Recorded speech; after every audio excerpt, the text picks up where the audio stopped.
Alright guys, it's Logan back with Wasteland MTG. And this is Ethan. And today Ethan's going to go over one of his decks this time.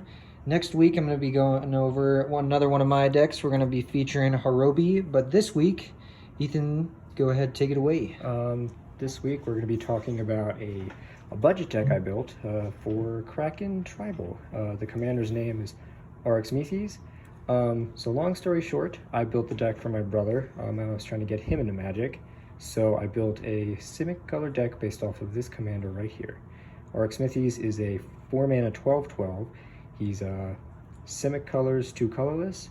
He's a legendary creature Kraken. When he enters the battlefield tapped with 5 slumber counters on him, and as long as he has a slumber counters, he's not a creature. He's considered a land. Whenever you cast a spell, you may remove a slumber counter from him, and he also taps for blue-green. So to start off, we're going to go over the removal side of the deck. So long story short, the deck doesn't have a whole lot of removal, mostly because I built the deck and it basically just has a whole bunch of fun stuff Krakens in it. So removal is kind of light. To start off, we have Rapid Hybridization. It's a 1-mana instant, destroy target creature, and it can't be regenerated. And that creature's controller gets a 3/3 green frog lizard. And we also have Pongify, which is the ape version of it. They basically get an ape over the frog lizard. And then that's all when it comes to spot removal. Next we have counter spells. We just have the classic counter spell, and we also have Cancel, which I know isn't the best counter spell, but like I said, this is a budget deck. So if I do want to upgrade it, there's definitely much better things I could put into the deck. But for now, it's going to stay. Next we have all of the artifacts in the deck. So we have 2 protection spells, which are not spells, 2 protection artifacts. Lightning Greaves and Swiftfoot Boots. These are the pretty standard ones. Lightning Greaves is a little bit better than Swiftfoot Boots because it's cheaper mana to equip and put in onto the creature. Most of the time, yeah. Most of the time. I mean, sometimes Shroud is relevant, but I mean, in this case, they're basically the same, aren't they? Yeah. Nice. Next, we have some mana rocks. So Soul Ring, obviously, Arcane Signet, and Commander Sphere.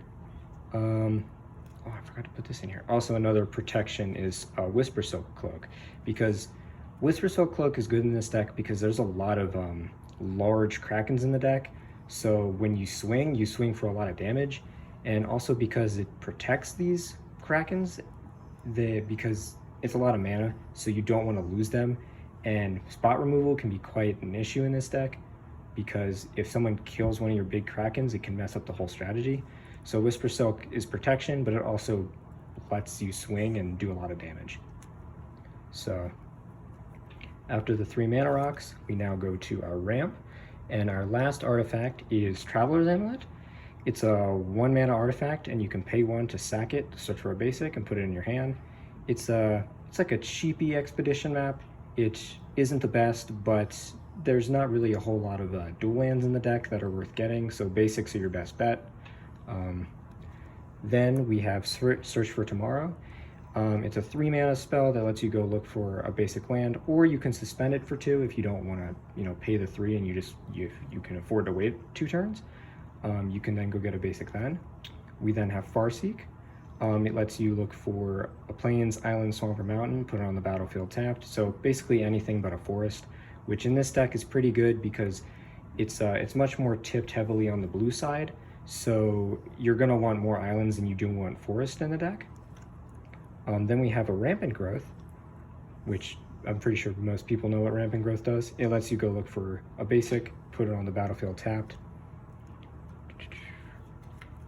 Next we have Cultivate and Kodama's Reach. They're basically the same card.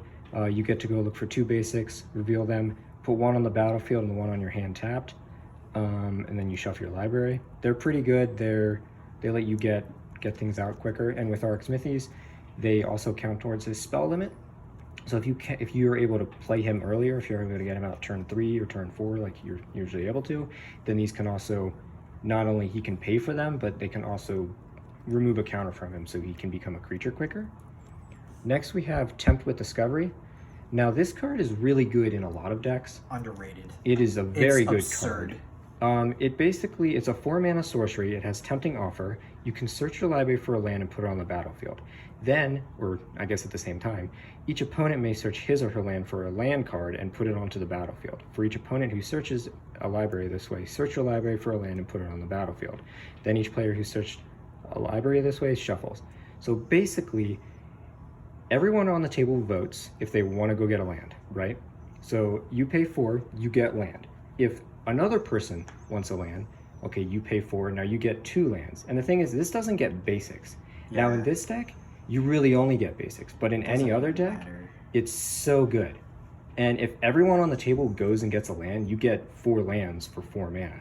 Now they also get one of the best lands in their deck, but in this deck, ramp is key, and this is one of the best ways to get as many lands as possible. Yeah, you go up 4 lands, your opponents all go up 1 land. Yeah. I'd say that's a win. And the problem, or I guess the benefit in Ethan's case when he's casting this, is unless everyone says no, like it's all or nothing. Either everyone's saying yes to this or everyone's saying no. Because as soon as one person's like, oh no, I need the land, no, I don't agree, guys, I'm gonna take it. As soon as one person takes it, then everybody else goes, well, if he's gonna take it, then I gotta take it, because then 2 people are getting lands. So as soon as one person says, oh, I'm gonna take the land, boom, everyone takes it and you get 4. I've debated on putting this card into more decks, because it's just, any green deck could use it because it's just really good. So next we have Nissa's Pilgrimage. This one lets you search your library for 2 basic forest. You can reveal them, put them on the battlefield tapped. However, if there are 3 or more instants and sorceries in your graveyard, you get to look for 3 basic forest instead of 2. And this deck has really only basics in it, so it's a good 3-mana spell that you can go get 3 lands from, which is, that's good. And plus it lowers Arixmethes' counters. Yeah, really good on a mana. Oh man, you have the promo one? I love the art on this one too. Really good on a budget. Really good in 2 or 1 color green decks. Next is probably my favorite, but it's also not the best of the ramp spells. It's Traverse the Outlands. I mostly like it because if Arixmethes is a creature, it's crazy in that deck. It's 5 mana, go get 12 basics. It's basically search your library for up to X basic lands where X is the greatest power among creatures you control. Put those creatures on the battlefield tapped and then shuffle. So Arixmethes technically isn't a creature when he enters.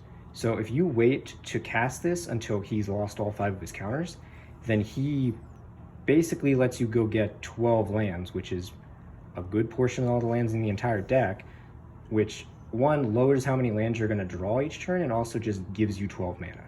So now you have to wait till next turn to actually use the mana because they enter tapped, but it's one of my more favorite ramp spells in the deck. Does it say target or is it the greatest? Where X is the greatest power among creatures you control. Oh man, this is... Arixmethes removes the counter when you cast. So as long as you have 4, this is a non-creature, so you cast it, remove the last counter, now it's a creature when this spell resolves. Man, that's even better than I thought, because they don't even all need to be gone. You just need 1 or no counters. And the last piece of really ramp is Court of Bounty. When it enters, you become the Monarch. It's a 4-mana enchantment, and at the beginning of your upkeep, you may put a land from your hand onto the battlefield. If you're the Monarch, you may put a creature or land from your hand on the battlefield. So it basically lets you play 2 land drops if you have them, but if you're the Monarch, you get to play either 2 land drops or just a really big creature, and in this deck, everything's high mana, so if you're able to cheat in a big creature for free, that's really good. And this isn't really ramp, but it's, if you just need mana really quick, High Tide, it's a good spell because most of the spells in the deck are blue. They have a lot of blue pips in them, so you're gonna want as much blue mana as possible, and High Tide really pumps it out. If you have 2, you're producing 2 mana, right? Or if you have 3, you're producing 4, because you have to tap the 1 for High Tide. Okay, yeah, but there's so many times that I've seen you play the Traverse the Outlands, get 12 basics, and then next turn you High Tide and you have like 25 mana. Yeah, it's so absurd. It really lets you pump things out. Especially because your Krakens and stuff that he'll get to later, they're really expensive mana value wise. So you need some of these cards to help get your goofy big boys out. So next up we have one of the more saltier parts of the deck. So Krakens have a lot of synergy when it comes to bouncing spells or bouncing permanents back to their opponent's hands. So I kind of went, I added a lot of cards that are like one-sided, not really board wipes, but they're one-sided into that it returns all creatures that are not of the certain type, which are Krakens, Leviathans, Octopus, and Serpents. So it kind of clears the board for me and lets me swing with my big stompy creatures. So the first one we have up is Consuming Tide. Now this one's a little different. It doesn't have the whole creature typing, but it's a 4-mana sorcery. Each player chooses a non-land permanent they control. Return all non-land permanents not chosen this way to their owner's hand. Then you draw a card for each opponent who has more cards in your hand than you. So it's a draw spell, but one of the good things is if I still have Arixmethes on the field and he still has counters on him, this only gets rid of non-lands, and Arixmethes counts as a land as long as he has counters on him. So this doesn't touch him, and it's 4 mana, so you can cast it pretty early game before you have anything on the field. So it's just 4 mana, slow everyone else down, remove a counter from Arixmethes, and it then lets you also draw cards if your opponents have a bigger hand than you do. So annoying. This is the reason that I get frustrated with this deck. Yes, these cards are probably like the most salty part of the deck because it's a lot of bounce. So next up we have Flood of Tears. It's a 6 mana spell, so it's a bit more expensive, but it's a sorcery. Return all non-land permanents to their owner's hand. If you return 4 more non-token permanents you control this way, you may put a permanent card from your hand on the battlefield. So this is another one. It won't affect Arixmethes as long as he has counters on, and if I return 4 more, I can just put one of those back on the battlefield. So if I get rid of everyone's creatures with this card, I can then place one of my big creatures on the field, or it gives me a bit of an advantage for the next turn, or it lets me also do other things if I just only have mana rocks or things that aren't big stompy creatures. Yeah, because that's one of the biggest downsides to wiping the board or mass bouncing the board, is you don't have time to rebuild your board. Yeah. But this deck has so much big mana, and that already lets you get one thing. I feel like normally you bounce the board and you're not even affected. No. So lastly, well actually not lastly, second to lastly when it comes to bounce, we have Whelming Wave, which is probably my favorite of the cards. It's a 4 mana sorcery. Return all creatures to their owner's hand except for Krakens, Leviathans, Octopus, and Serpents. So everything in the deck is one of these 4 creature types. Well, not exactly. There are some creatures that are different, but for the most part... 90%. Yeah. For the most part, everything is one of these 4 creature types. So it's a one-sided board wipe for 4 mana. And now, for the most part, no one's going to have any of these creatures. There are some circumstances, but even then, most of the time, my Serpents are always the biggest ones on the field. Yeah, I mean, maybe they have like one. Like maybe they have Arcades. Yeah. Not Arcades. You mean EC? AC. Yes. Tyrant of Gyre Strait. There's That's another... probably the most popular Serpent. What else is a Yes. popular Serpent? Octopus, Kraken. What's the other one? Leviathan? Yeah. That's Like, EC. who's playing Inkwell Leviathan? No one. So lastly is actually a creature version of the spells. It's called Slinvada, the Rising Deep. He's an 8 mana 8/8 with kicker for 1 blue, 1 colorless. When he enters the battlefield, if it was kicked, return all creatures to their owner's hands except for Merfolk, Krakens, Leviathans, Octopus, and Serpents. So for 10 mana, it's not exactly the most efficient way, but it's an 8/8 that enters the battlefield and is also going to bounce everything. So he's a pretty good creature, and usually I don't have issues when it comes to mana because I have a lot of ramp and my commander is built in. He's basically a built-in mana dork, so I never really have issues casting Slinvada, especially for his kicker cost. And if you can't, then he's just an 8 mana 8/8, so he's a big body that can block. So next we get to, I guess, evasion or ways to make your creatures unblockable. The first one is Serpent of the Yawning Depths. He's a 6 mana 6/6, and it's basically Krakens, Leviathans, Octopus, and Serpents you control can't be blocked except by Krakens, Leviathans, Octopus, and Serpents. So if I have a big board state and I play this guy, I can beat down a player or two, or I can remove a player or two simply just from combat damage, because he doesn't let anything except for that creature type be blocked by that creature type. So he's kind of a win con with a big enough board state because I just play him and then I can swing for lethal. Next we have Breaching Leviathan. He's a 9-mana 9/9 creature Leviathan. When he enters, if I cast it from my hand, tap all non-blue creatures. Those creatures don't untap during their controller's untap steps. So every creature in the deck is blue or blue-green. So you play him, everything else is tapped, and I can swing whoever I want for lethal. And they don't untap during your untap step. So in the best circumstance, I can swing at you twice. No, you forgot again. They never Oh, untap. yeah, they never untap. I remember the first time you played this and you were like, hi, your stuff doesn't untap for a whole nother turn. And I was like, dude, no. It says untap steps with an S. Yeah. Those things do not untap. So unless you get rid of Breaching Leviathan. Now, if you're playing a blue deck and you have blue creatures, obviously they're going to untap and this card's going to do nothing. But not everyone's going to be playing blue, and there's tons of times where like the green aggro or the red aggro deck is just going to lose the game because of this card. Yeah, so. And I mean, even if you have blue creatures, what's the chance all of your creatures are blue? Yeah. Like, you're telling me you have a lot of blue creatures and they're bigger than a 9/9? Yeah. I don't think so. So, next up, we have Stormtide Leviathan. He's an 8-mana 8/8. He's a 3 blue pips, so he's kind of hard to cast, but you never really have issues with blue in this deck. He has Island Walk, so he can't be blocked by a player that has an island, and it turns all other lands into islands in addition to their other types, and creatures without flying or Island Walk can attack. So he basically gives all my creatures, he basically makes himself unblockable, and he gives all my creatures Island Walk, because he turns everything into an island. Actually, no, he doesn't give all my things Island Walk. There's another card that actually gives them all flying, so that's different. But anyways, he turns them all into an island, so he's basically makes himself unblockable for as long as he's on the battlefield. And it also prevents any of my opponents that don't have a flyer or an Island Walk creature from hitting me or hitting anybody else on the battlefield. Yeah. So it kind of locks down the game to where I'm the only one able to hit anybody. And there's some other cards in the deck that just kind of negate his second thing, where creatures can't attack without flying or Island Walk. So, which is actually right here, Wonder. Now this is one of the only non-serpent, leviathan, octopus, krakens in the deck because it's just really good. I mean, but you don't want to play it. No, you don't want to play it. He's a 4-mana 2/2 with flying, and as long as he's in my graveyard and I control an island, creatures you control have flying.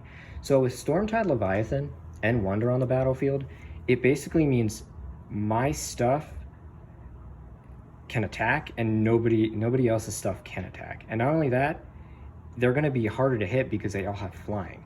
And Wonder is the kind of creature where I don't necessarily want to play him. Like, if I do play him, I want him to die. So I'm going to use him as a blocker, or people just aren't going to attack me because Wonder's on the battlefield and they don't want him hitting the graveyard. So now there are ways where you can get around that, obviously by exiling him, which is an issue, but unless someone has an exile, you should be good. I mean, if somebody uses their exile or removal spell to exile Wonder, versus like Stormtide Leviathan, or any of your other threats, I feel like you're also like, okay, sure. Now next up, we have some of the draw power in the deck. So first up is Colossal Majesty. It's a 3-mana enchantment. At the beginning of my upkeep, if I control a creature with power 4 or greater, draw a card.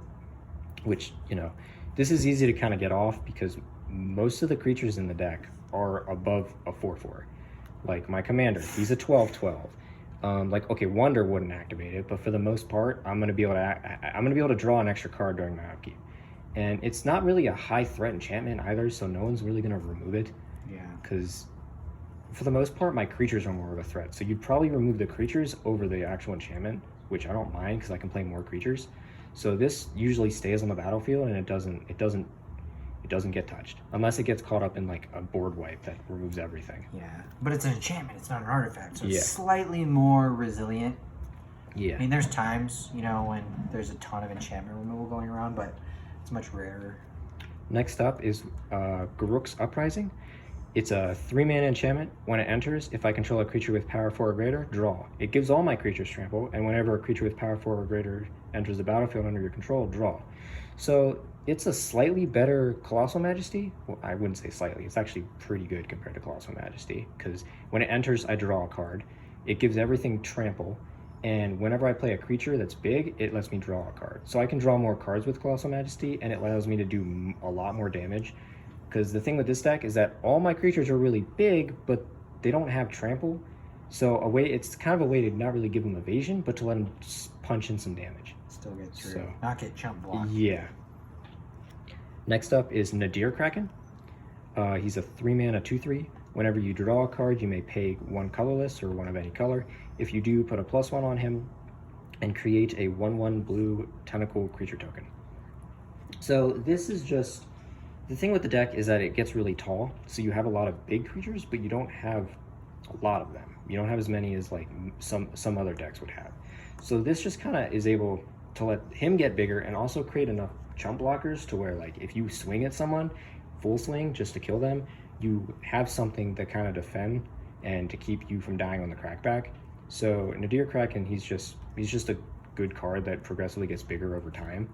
So next is Bident of Thotha. Is a 4-mana legendary artifact enchantment. Whenever a creature you control deals combat damage to a player, you may draw. He also has pay 2, tap it.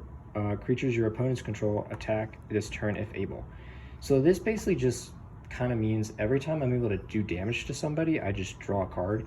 And it kind of lets me, because for the most part, unless someone has a lot of creatures that they can just kind of block, they're not really going to want to block all the big 8/8s and 9/9s that are in the deck.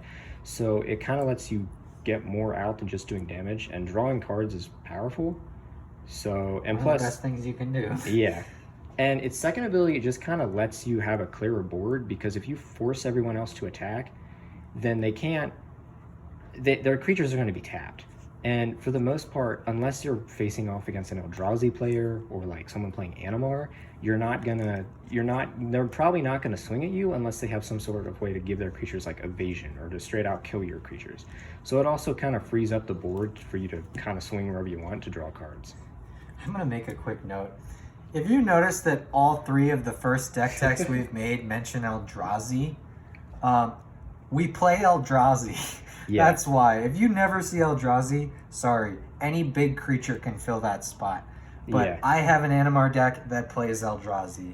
Ethan has a colorless deck that is built around Eldrazi. You'll see both of them in the future, but that's why we use those as an example. Next up, we have Kindred Discovery.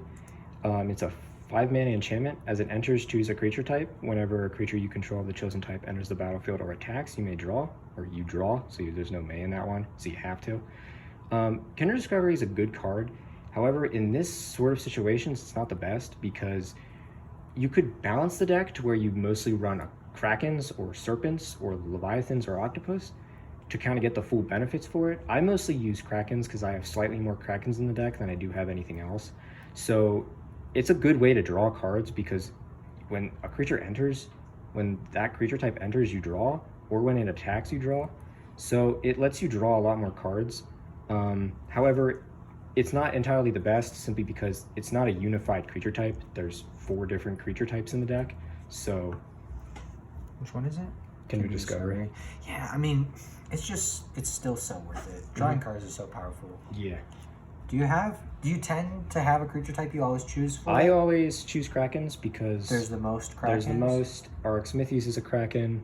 Okay. If I had to choose a secondary creature, I'd probably choose leviathans. Okay. So- Yeah, I noticed you do have a lot of leviathans. Mhm.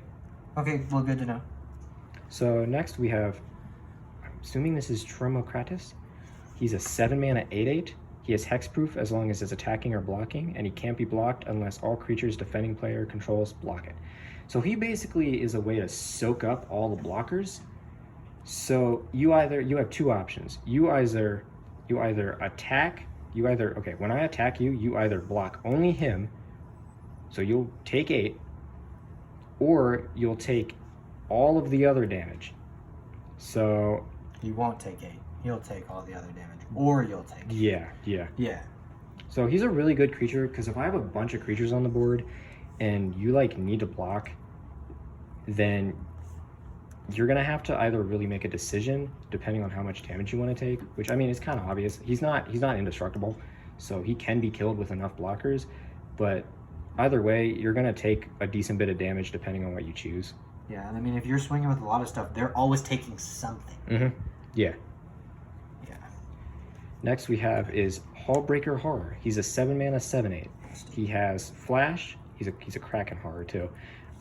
He has Flash. He can't be countered, and whenever you cast a spell, choose up to 1. Return target spell you don't control to its owner's hand. Return target non-land permanent to its owner's hand. So he's a big, stompy Kraken that you can play on other people's turns, and every time you cast spells, you can return stuff to their owner's hand. So he's kind of a... If you have a big problem creature on board that you need to get around, you can put him back in your hand. If there's a big enchantment that you need to get rid of, it's the same way.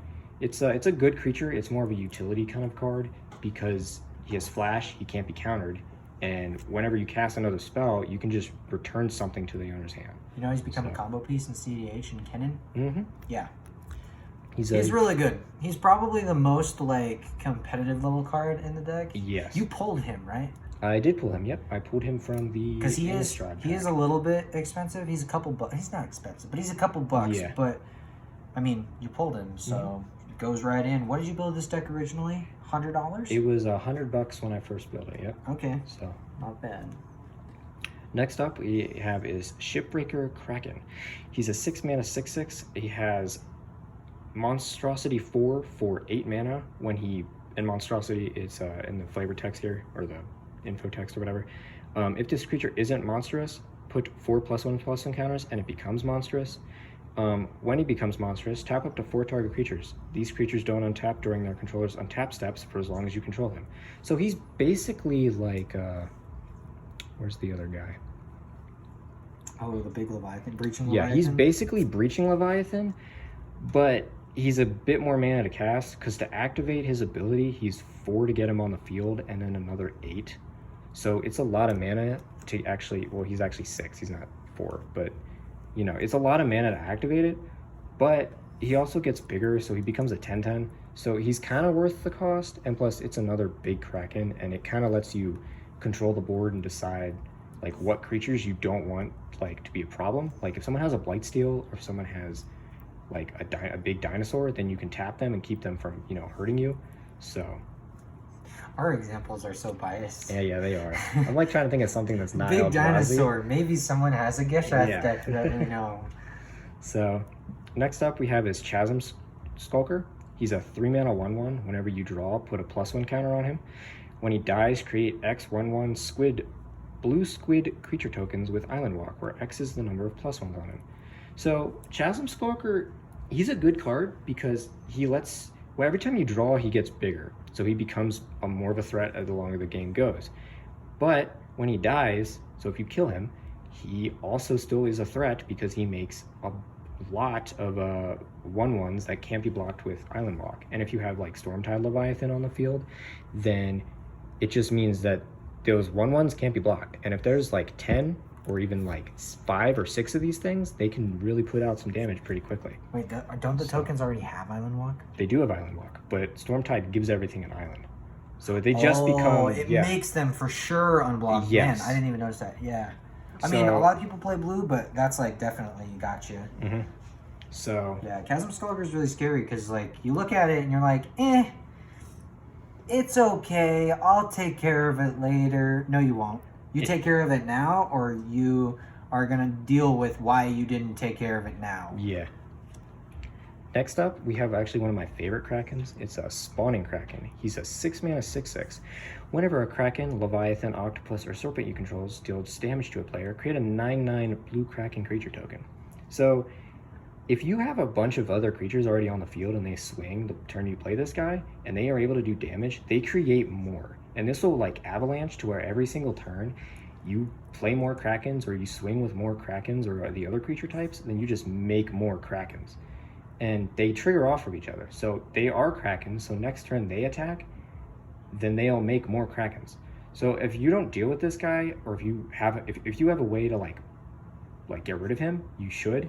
because otherwise not everyone's going to be able to block 9/9s every single turn unless they have a lot of crazy token generation. So he's a really good creature in the deck because he kind of lets, he's not a win con, but he lets you do a lot of damage really quickly. Makes you snowball really fast. Yeah. Next up, we have Eldor Deep Fiend. He's an 8 mana 5/6 with flash and a merge cost of 7. Merge is when you may cast a spell by sacking a creature and paying the emerge cost reduced by that creature's converted mana cost. When you cast a spell, tap up to 4 target permanents. So you can either pay the 8 mana for a 5/6 and tap 4 target permanents, and that's permanent, so you can tap lands, mana rocks. If there's things that are preventing you from doing things, you can tap those as well. So you can also hit other things that aren't creatures. Or you can pay 7 and sack a creature, which will actually make it cheaper. So if you sack like a 5/5, he's only 2 mana. If you sack a 4/4, then he's only 3 mana. And he has flash, so you can do this on other people's turns. So if someone's about to attack you with something, you can tap those creatures to prevent them from actually, hurting you and doing damage. So he's a pretty cool creature. He's also colorless, so if that floats your boat, you don't really have to you don't have to worry about your colors when casting him. But it is a 2-color deck, so you shouldn't have to worry about that anyways. Next up is kind of just like good stuff creatures, creatures that are they're just in the deck because they're cool and they do things and they can help your board progress. So the first we have is Mesmerizing Menthid. He's a octopus. He's a 4/5. Whenever he enters, you create 2/0/2 blue illusion creature tokens that have, whenever this creature blocks a creature, that creature doesn't untap during its controller's next untap step. And he has hexproof as long as you control an illusion. So he's basically a 5 mana 4/5 with hexproof as long as you have the 2 little creatures that he makes. And they are 0/2s, so they can block small creatures, but you're probably going to use those creatures to block something really big so that they don't untap during their controller's untap step, which is really good because if you're trying to hold out against somebody who has a lot of really big creatures and you block 2 of their bigger ones, they don't untap, so you don't have to worry about them for a turn from them attacking you. So it can help you slow down your opponents so they don't beat down on you as much. Next up we have is Kraken of the Straits. He's a 7 mana 6/6. Creatures with power less than the number of islands you control can't block Kraken of the Straits. So he's a 7 mana 6/6 and he's a pretty good creature, and in the deck it's more islands than it is forest. I'd say there's probably not double, but there's probably 2/3 more islands than there are forest. Because you play him and he basically is unblockable unless someone has a really big creature like a 12/12 or a 13/13, then he's probably going to be able to swing for damage of any kind, and that synergizes with a lot of the other creatures. It synergizes with a lot of other creatures that are in the deck, so. Yeah, quick count, 11 forests, 22 islands. So you were right, exactly double. Yeah. So now we have Scourge of the Fleets. He's a 7 mana 6/6. When he enters, return each creature your opponents control with toughness X or less to its owner's hand, where X is the number of islands you control. So him and Kraken, or Kraken of the Straits, are kind of similar, with the name and everything, and the same mana cost and same power and toughness. But basically, Scourge of the Fleets does the whelming wave to where he kind of returns everything equal to the number of islands you control.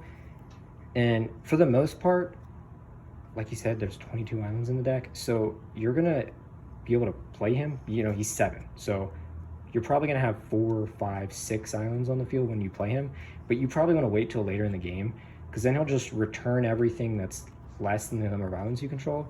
So there's been times where I've played, Traverse the Outlands, and I've gotten only islands, so I'll have 12, 13 islands on the field, and I play him and it returns everything else on the field that's not my stuff because it only targets your opponent's creatures anyways. So he's just, if you need to kill somebody and they have too many creatures to get through, you just play this dude and it bounces them all back to their hand. Yeah, I've literally seen you do exactly what you just said. Yeah. Next we have is Brynlin the Moon Kraken. He's an 8 mana 6/8. When he enters, or whenever you cast a spell with converted mana cost 6 or greater, you may return target non-land permanent to its owner's hand. So he's quite an expensive spell, but he has the kind of same effect as some of the other creatures or some of the other spells to where he lets you bounce your opponent's creatures. And most of the stuff in the deck is 6 mana or over. So he basically lets you just play him or play a butt ton of Krakens and then return things like trouble creatures or enchantments or, you know, artifacts or anything. So he's a pretty good creature in the deck. And yeah, he's also, you know, cool foily boy. Next up we have is Trench Behemoth. He's a 7 mana 7/7. Return a land you control to its owner's hand, untap him, it gains hexproof to end of turn. Whenever land enters the battlefield under your control, target creature an opponent controls attacks during its controller's next combat phase of Fable. So this creature I like because you can attack with him, and then if someone's going to target him to try to kill him, you can return a land to your hand to untap him and give him hexproof. So he has kind of vigilance if you don't mind returning the land to your hand, and it doesn't like specify if it's a tap land or not. You can return any land you control to your hand. And he kind of has like a little bit of a landfall effect. Whenever land enters the battlefield under your control, target opponent, and it basically forces your opponent's creatures to attack. So if you haven't played your land drop and you play Trench Behemoth and then you play your land, then you can force another creature your opponent's control to attack. So it can kind of keep it, if it's a small creature that you know can die from combat, but it's like really important, then it can kill that creature, or it can just tap the creature. So it's a pretty good card. And there's also a cool interaction with Arixmethes. If Arixmethes is still a land, because of the counters, you can bounce Arixmethes back to your hand with Trench Behemoth. So if someone has a way to kill a land, which for the most part people don't, but if someone has a way to kill a land and they target your commander, Beast Within. Yeah, Beast Within, and they target your commander, you can in response return him to your hand. So if you don't want to pay the commander's tax, you can return him to your hand to untap Trench Behemoth, and he also gains hexproof. So it's a way to kind of protect your commander if you really want to. Oh, you can do that at instant speed? Yes. Oh, that's cool. I like that. That's goofy. That's niche. Yeah, it's very niche. People are not like, they're like, oh man, kill the commander and kill his land that taps for 2. I'm going to strip mine your Arixmethes. And you're like, ha, no. Yeah, it's a cool interaction. I like it. But it's very niche, and I've never done it, so. Yeah, I didn't know about that one, so I'm learning here too. Next up, we have his Junkwinder. He's a 7 mana 5/6. He has affinity for tokens. Whenever a token enters the battlefield under your control, tap target non-land permanent and opponent controls. It doesn't untap during its controller's untap step. So the deck has a decent bit of token generation with Nadir Kraken, with Spawning Kraken, with Mesmerizing Benthid. It does create tokens in the deck. So in later games, this can do really well because the more tokens you have entering the battlefield, the more you can kind of manipulate what your opponents are able to do, or what they're able to defend against, or what they're able to block. So he's a more of a utility kind of Kraken that later in the game, or even earlier in the game if you need to, he can kind of do some work by controlling what's tapped and what's untapped. So, and it also prevents your opponent's creatures from untapping during their untap step. So next up we have his Deep Sea Kraken. He's a 10 mana 6/6, but he's unblockable and suspend 9 for 3. Whenever an opponent plays a spell, if he is suspended, remove a time counter from it. So in terms of stat wise, he's not really good. He's a 10 mana 6/6. Sure, he has unblockable, but the whole thing is the whole suspend mechanic that he has, to where if any of your opponents casts a spell or plays a spell, if he's suspended, you remove a time counter from it. So if someone casts 1 or 2 spells, that's or like 3, or if you go make it around or the rotation of the table and there's 4 players and each other opponent plays 1 spell, that's 3 counters removed. So the suspend 9 goes down to suspend 6, and then on your turn it goes down to suspend 5, and that's only if they're casting 1 spell. Now he's a lot of mana, but he's only 3 mana. Yeah, he's not really a 10 drop. So if you don't really count his 10 drop as his mana cost, I always count the suspend as the mana cost, because you never really have to pay the 10. So, and if no one's casting spells, which that's not likely, then you're winning anyway. Yeah, then then it's going to take you 9 turns. But by that point, you're going to have so many Krakens on the field, it doesn't matter. So, if my opponents don't cast spells for 9 turns, I'm happy not having my Kraken. Yeah. So next we have Reservoir Kraken. He's a 4 mana 6/6 with Trample and Ward 2. At the beginning of each combat, if he's untapped, an opponent may Tap an untapped creature they control. If they do, tap him and create a 1/1 fish that can't be blocked. So he's kind of a token generation kind of thing, but he's not. He's 4 mana and he's a 6/6, so he's not. His stats are pretty good. He's not super threatening, so for the most part, he doesn't get tapped. But in the circumstance that he does make a fish, which can synergize with some of the other stuff that goes in the deck, and the fish can't be blocked.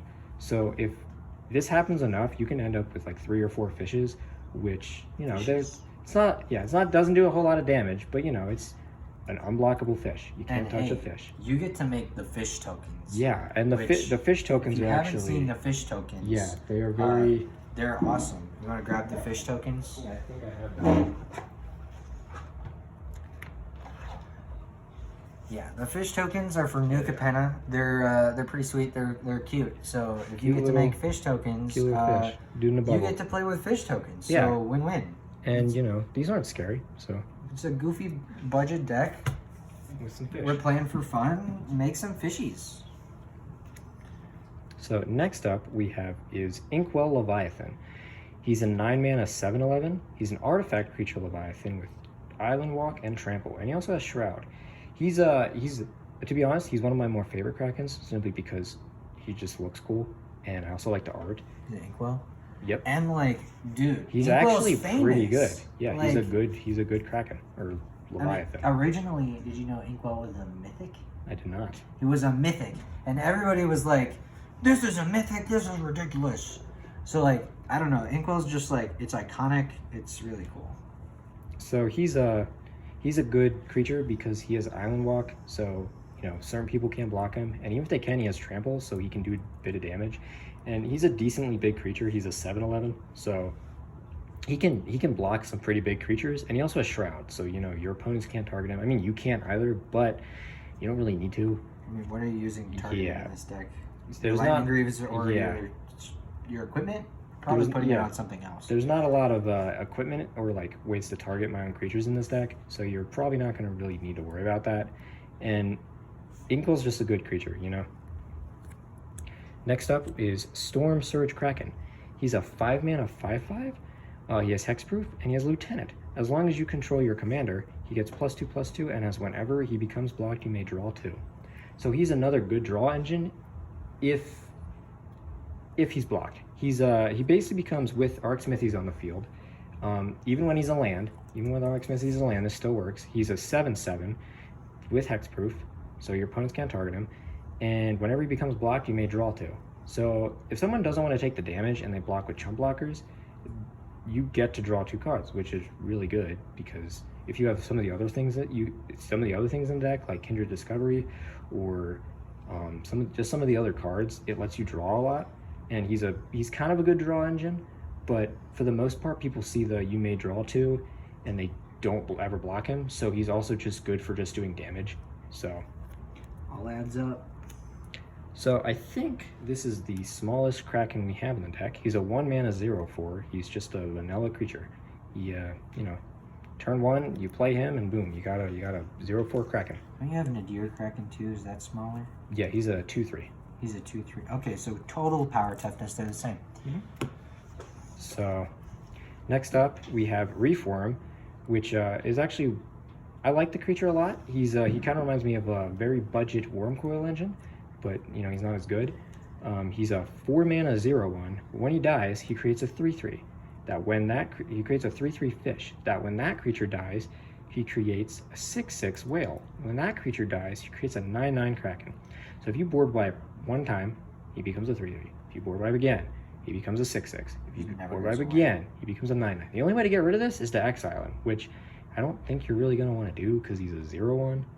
So he's not that much of a target going on. You probably want to, focus on the bigger targets on the field. So, but he usually stays on the battlefield because it's a lot. It's a lot to board wipe 4 times or spot removal a single creature 4 times. So next up we have some just good enchantments that you can play. Quest for Ula's Temple. This is a paragraph. It's a 1 mana enchantment. At the beginning of your upkeep, you may look at the top card of your library. If it's a creature, you may reveal it and put a quest counter on it. Beginning of each end step, if there are 3 more quest counters on Ula's Temple, you may put a Kraken, Leviathan, Serpent, octopus, serpent, or octopus creature card from your hand on the battlefield.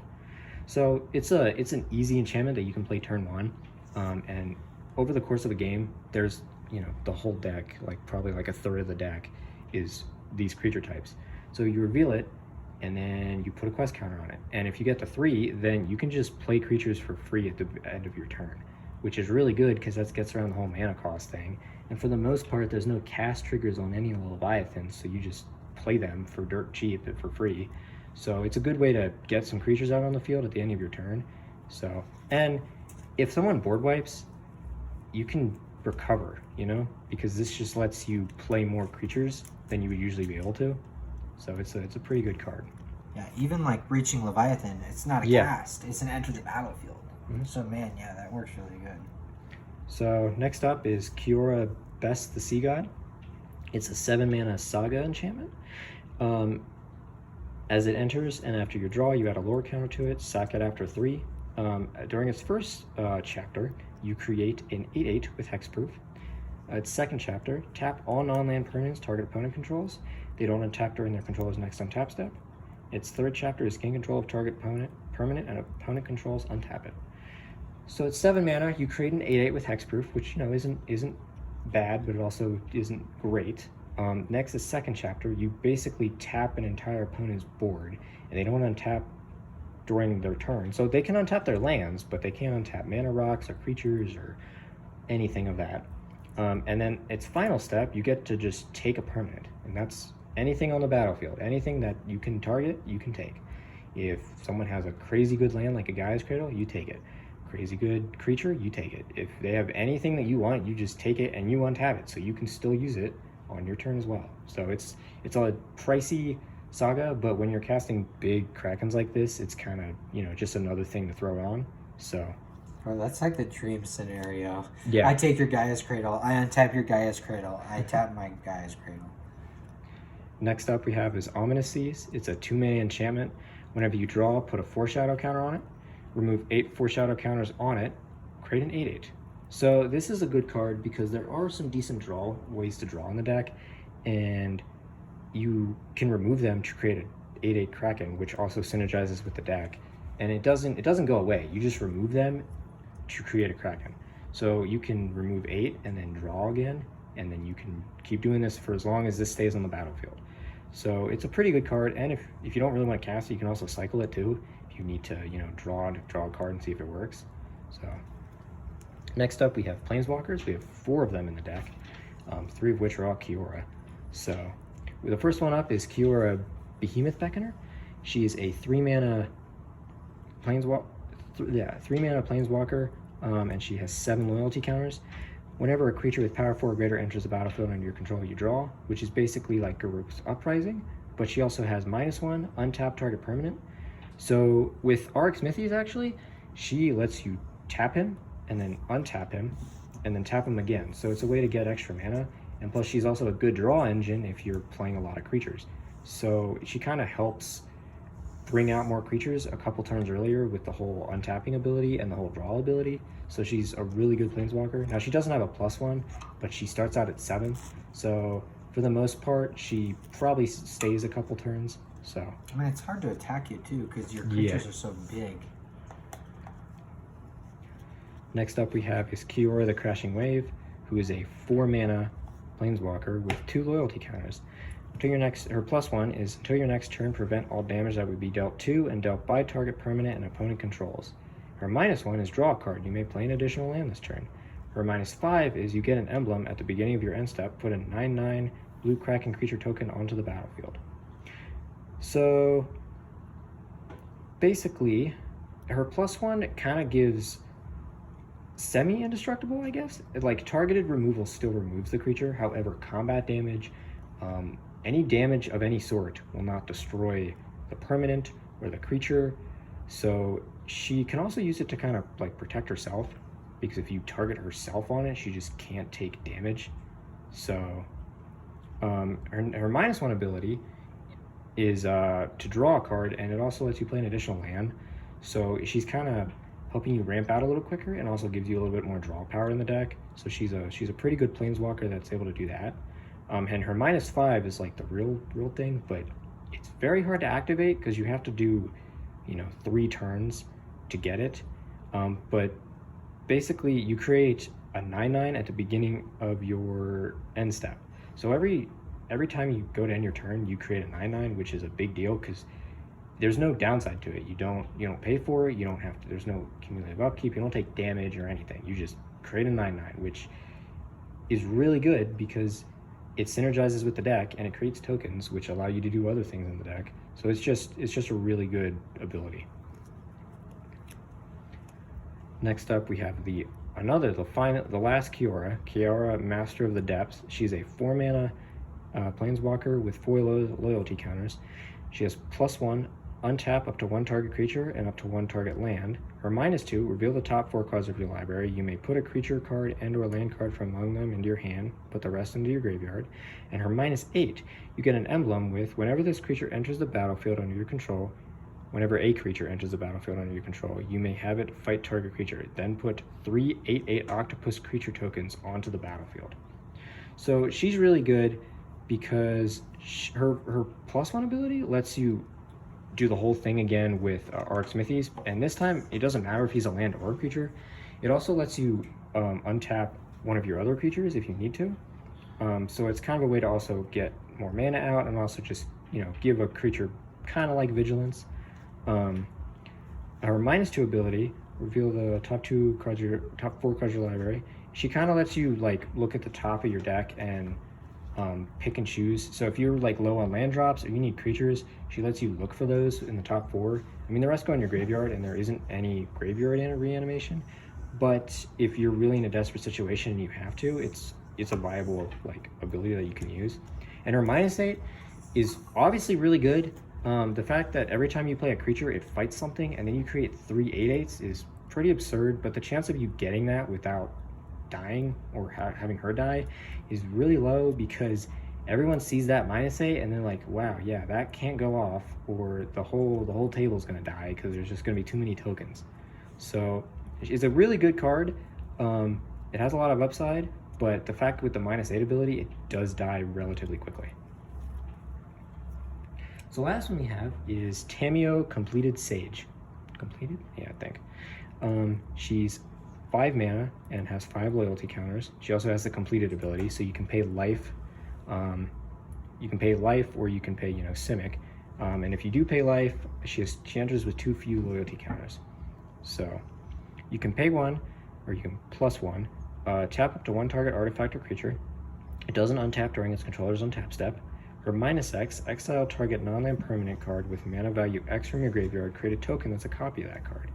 And her -7, create Tamiyo's Notebook, a legendary colorless artifacts token with spells you cast cost 2 less to cast and tap draw. So basically she lets you tap an artifact or a creature, so it's another way to keep things from attacking you and punching you. It also kind of slows down an opponent because if you tap, like a mana rock that like really matters to them, if they're low on colors or something, then it can prevent them from getting their colors that they need. So, and they don't untap during their untap step, so it slows them down a turn. Her -X kind of lets you, if there's something in your graveyard and if you realize this could really help, you can exile it and create a copy of it equal to its mana value. So right now, if you put her on the field, it's only 5 or less, but if you can plus her, you can get it pretty big. And it creates a creature of that token, or a token of that creature. So it's a way to get something back from the graveyard if you really need it.